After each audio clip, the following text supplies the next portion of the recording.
Hi, and welcome to the Spooky Hours. My name's David Saunderson, and today we're talking to Emma Dark, award-winning filmmaker, actress, and model. How are you, Emma? I'm great, thanks, David. How are you? Good, thank you. We're going to be talking today about an interesting project that you've just, which is just being released, the Isolation Horrors.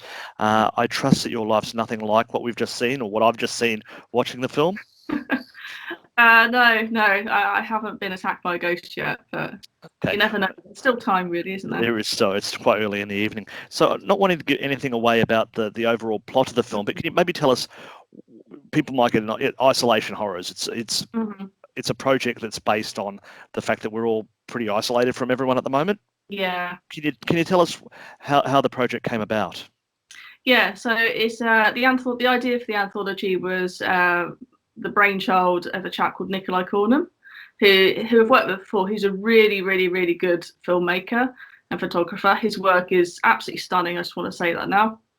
And he came up with this idea because we're all obviously locked down and it's quite difficult to be creative because you can't go out and shoot things and stuff. And he approached myself and 4 other filmmakers that he knows on the London scene and said, you can go and do whatever you like, but he's going to sort of set up a web chat like we're doing now. And after you've kind of finished the web chat with each person, that the horror story unfolds. So they're all very individual and unique, and but they all look great in my opinion. So it really isn't dissimilar to what we're doing now. In fact, I think the screen behind you is what you used in the film. It is indeed. Yeah, exactly. It is. So it's a short film, and we've only been in lockdown for probably a month or so now.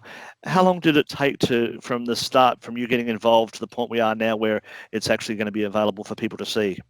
Well, I mean, Nick and I think he contacted me about a week into the lockdown. Yeah, so not that long into it. And it took me 12 and a half days to actually complete the film myself. So all the other different filmmakers, Nicolai edited all of their shorts together as well. And I knew mine was going to dump all up Nicolai, really. So I edited everything. So it took a very long time. I mean, when people see it, they'll understand why. It's got a bit of graphics, animation and stuff in it. So yeah. So for me, it was 12 and a half days, which is quite intense for something that's under 2 minutes. Yeah, no, that's what I thought was a very short period of time considering some of your other projects. So the film's about the unanticipated side of human isolation, and you've focused on I would say a Japanese type horror. I hope I'm pronouncing it correct. Goryeo, is that how you pronounce it? Yeah. Has that got anything to do with your recent visit to Japan? You were in Japan for for a few weeks earlier this year. Yeah. Yeah, exactly. Yeah, I mean, I went to Japan for a month, which was December last year to January this year, and it was absolutely fantastic. I mean, it's an absolutely brilliant country. It's amazing, and I do think like Japanese horror is super creepy, especially when it involves ghosts. So the traditional sort of woman in white, the Japanese sort of woman in white, is particularly quite scary, I think. And I wanted to do something that was kind of in theme with my recent experiences, really. It was, because I remember when you were there and you were sort of putting pictures out to your fan base, and there were lots of recreations of Japanese horror films. Yeah. So, well, that thanks to a website called Tokyo Fox, and the chap that runs that, he'd gone to all kinds of different film locations, mainly over Tokyo, and he'd recreated them, and he basically does a blog post for each one that he's recreated, and he had a bunch of horror things in there, and he had a bunch of stuff with the original Grudge films and the American remake. So I went out to all these random places and recreated them myself. And the Japanese people were very polite and very nice, and waited on the other side of the road while these pictures were being taken and things, and God knows what they must have thought was going on. It's me lying in the street pretending to be dead and all sorts. So yeah. Well, what we'll do is, if we'll just now go to we've got the trailer. We'll just have a look at the trailer, and we'll come back after this. Okay. Here we are, day 1 of isolation. Hey, Emma. Hi, Nicolai. How are you? A bit worried about my dad, though. Acting kind of strange. So you're good back there in the isolation? Yeah, I'm absolutely fine. What doesn't she get about self-isolation?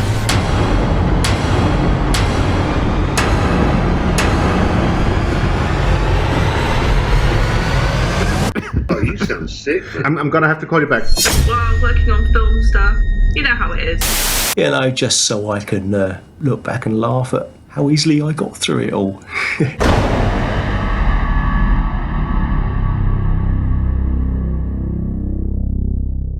Well, it is confronting. I mean, I've seen the film, and that's the trailer.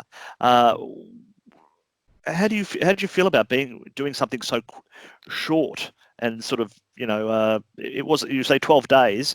Your previous films that you've put together seemed like years. So would you like to do something like this again? I would. I don't know if you get these 24 and 48-hour film challenges. I'm not quite sure I'm at that level yet, but I'd want to do something like that. But I think, doing something a lot quicker, maybe this is good practice for doing something quicker, because I do take a long time with my films usually. So, I mean, Salient, I took months over the edit, so... I suppose it would be more instantly satisfying, would you say, seeing that you've been able to go from one to the end? Yeah, I think so. I think it's good to get stuff out there, and my current rate of doing something, once every 18 months at best is probably not great. So if I could do some small things like this in between, then all the better, really. So what are you doing to keep yourself busy? Obviously, you've been making a film, so that's obviously kept you very busy. But what's your next plans? Yeah, well, obviously at the minute I'm trying to get Salient Minus 10 out there at last as well.